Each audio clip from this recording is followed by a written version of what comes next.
Hello, I'm Barry Tomerlin. I'm talking to one of our keynote speakers, Dr. Max Abrahms from Boston Northeastern University in the United States. He's the keynote speaker in our 7D News conference on counterterrorism and media challenges, and he's also the author of this new book, Rules for Rebels. So welcome, Max, and my first question for you is, what are the rules for rebels, and why do we need them? Throughout history, there have been many aggrieved people who have formed militant groups. And it's very, very difficult for militant groups to succeed and achieve their political goals because in almost every case, the government is substantially stronger than the militants. And so the history of militant groups is largely a story of failure, but not always. Sometimes, throughout world history, various militant groups have prevailed. For example, Jewish militant groups, the Irgun in particular, achieved its political objectives in Palestine. The African National Congress in South Africa is another example of a group that managed to succeed. And as a social scientist, what I looked at was, why do some groups succeed while others fail?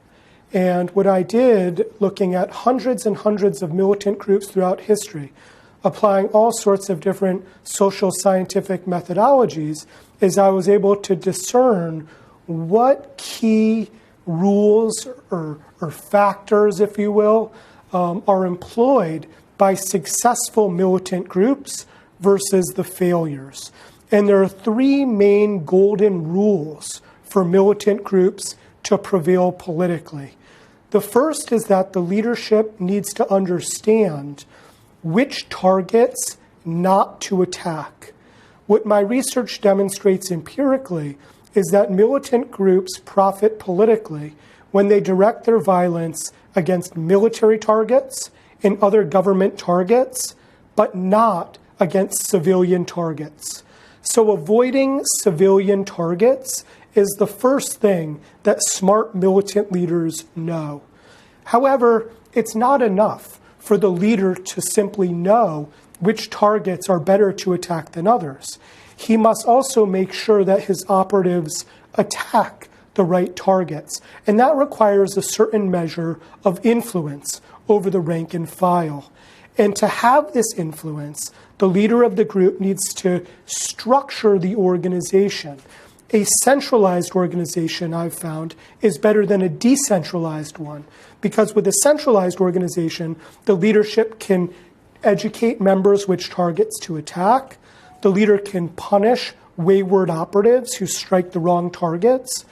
And the leader also knows how to respond sort of diplomatically when a civilian target has been struck. And so basically what I've done is I've discerned the key rules which throughout history the successful leaders have followed.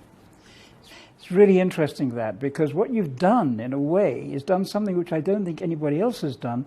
You've actually applied principles of management theory to understanding the leadership process in extremist organizations. Now, how did you come to that? You know, academics tend to study things within their field of study. However, terrorism or militancy doesn't fit neatly within one discipline or another. Terrorists don't care if you're a political scientist or a historian or an economist or a sociologist or a scholar in the business school. And so in order to understand terrorism, you really need to be interdisciplinary. And so throughout the book, I basically developed my ideas with reference to a large number of different academic literatures, especially from the management literature within international business. But really, it shouldn't be that surprising in a way, because when you think about it, terrorist groups fundamentally are organizations. And so there's no point, reinventing the wheel, if you will. There is a large body of literature on organizations, and some of it is quite useful for understanding terrorists as well. Does it make sense militarily to target the leaders of extremist movements and also to drive them out of their centers so they become, by definition, decentralized? Does that sound like to you a good strategy, given your research? One of the ironies is that really since around 2008, with the development of drone technology, the cornerstone of counterterrorism, especially U.S. counterterrorism around the world, has been what we call leadership decapitation, targeted killing, the removal of the militant leader. And the irony is that there's actually very little research to understand what it is that militant leaders actually do. And so governments are in a dangerous situation where they're actively removing the leaders of militant groups without knowing their function and therefore the consequences of the leadership deficit.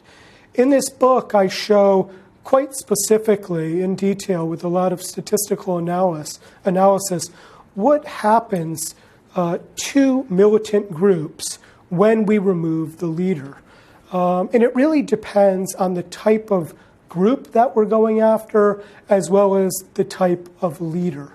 But in general, what I have found is that when you take out the leader of a militant group, the militant group, at least in the short term, tends to become more extreme. And when I say extreme, I'm not talking about its ideological preferences, but its behavior. Specifically, when you take out the leader of a militant group, the odds are higher that that militant group will then engage in terrorism by attacking civilian targets. And the reason why is because many militant leaders actually restrain lower-level members from harming civilians. So when you take out the leader, there is less restraint. Lower-level members are empowered, and we're more likely to see attacks on civilian targets, like against hospitals, movie theaters, mosques, churches, synagogues. And so that's why governments need to read this book, and they need to understand what it is actually that militant leaders do before taking them out, because otherwise they could be creating a counterproductive situation when it comes to protecting the population. Final question, Max. Talked about what governments could do. What should media be doing? Because are they encouraging militant extremism by publicizing it, or actually should they be doing more to hinder it? The conventional wisdom is that the media helps terrorists. And so it's very trite to say that the media, shouldn't focus so much on the terrorists or the terrorist attacks because we're playing into their game. However, what I find is that although it's true that terrorists want a lot of media attention, terrorists very often don't know what's best for them. And actually, the media coverage, especially of their very gory violence against civilian targets all over the world, is counterproductive for the terrorist groups themselves. Because what it ends up doing is it unites the world and mobilizes us to support government interventions against the terrorists, particularly the terrorists that kill large numbers of civilians and which are stupid enough to then brag about it over social media. And so it's no surprise to me that Islamic State ended up fighting the largest counterterrorism coalition ever assembled, because ISIS attacked every country it possibly could and then bragged about it over social media. Ultimately, ISIS became a pariah.